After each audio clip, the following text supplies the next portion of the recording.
Alright, so the next one is the of early. So your turn. Early. Okay. So these were the five sounds. We have the of her, the of nurse, the of first, the of works, and the of early. Alright. The next one is the really fun one. It just makes one sound, but there's a crazy rule attached to it that I'm sure you don't need to know because the kids will tell you.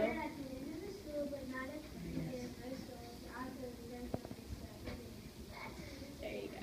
This is just used at the beginning of a word, at the end of a syllable, but not at the beginning of most syllables after the first one, except for the ending ship. There you go. So, and they can just tell you that makes the sh sound. All right. Next one is double E. Always says E.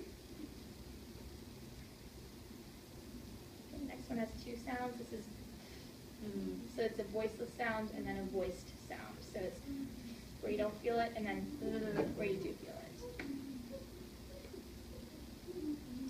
Alright, and then we get into some paired vowel sounds. So this one is a two-letter A that we do not use. I'm sorry, that we do use at the end of English words. So as opposed to something like this says the A sound, but it's just one letter A.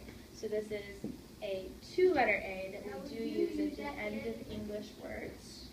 And then the one that pairs up with that is a two-letter A that we do not use at the end of English words. Why not, boys? English words do not end with I. English words do not end with I.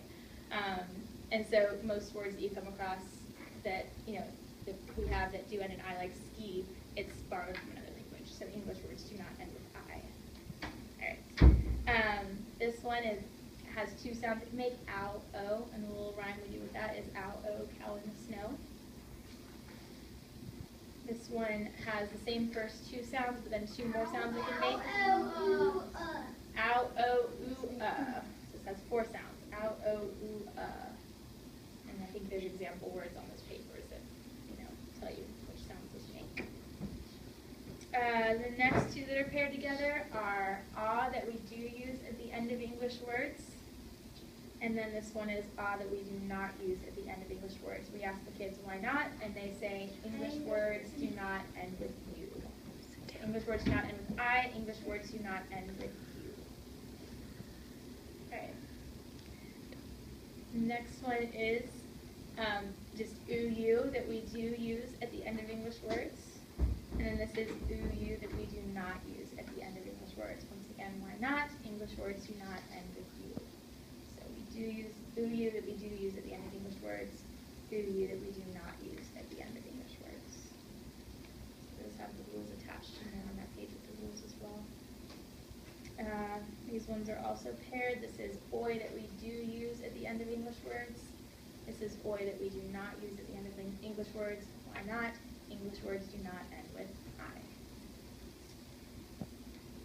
Alright, this one is the football story, so I told them a whole crazy story about my parents trying to play football, and my dad threw the football really far, and my mom was getting ready to catch it, so it was flying through the air, and everyone was watching, all those kids were there watching, and they went, ooh, so we watched it go, and then my mom caught it in her stomach and went, ugh, and then we all went, okay, she got it. So it was ooh, oh. These are the three sounds it could make. It's ooh, oh. The kids remember the football story. Alright, this is our train phonogram, and this is ch. So it's three different sounds it can make. Ch, right? And this one had a little history with it. We've got the ch coming from the Anglo-Saxon language, we've got coming from the Greek, and then sh coming from the French. So most words that have this making the sh sound are French. So a little history with that one of our language. This next one is kind of a nasally sound. It's another one that can be hard to distinguish between some of the other ones, but it's just it's kind of in the back of the throat. We don't really hear the G being sounded. It's just that kind of back there in the throat.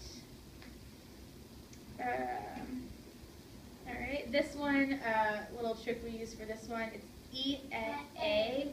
So we have E, and then there's another sound in between, and then A. So it kind of says, it tells you its own sounds it makes. It says its name there, it says its name there, but the sound in between is So we do a little hold up 2 fingers, and it's like the letter E, F, A. So E, F, A. So it's got 3 sounds again. This is our pirate phonogram, which is R. R.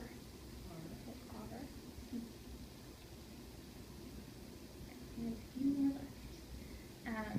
This next one is K, 2-letter K, used only after a single vowel, which says a, I, So basically, the first sounds of each of those vowels, the short vowel sounds, we use it after a single vowel, which says that. And this is 2-letter K, as opposed to just this letter, which says K.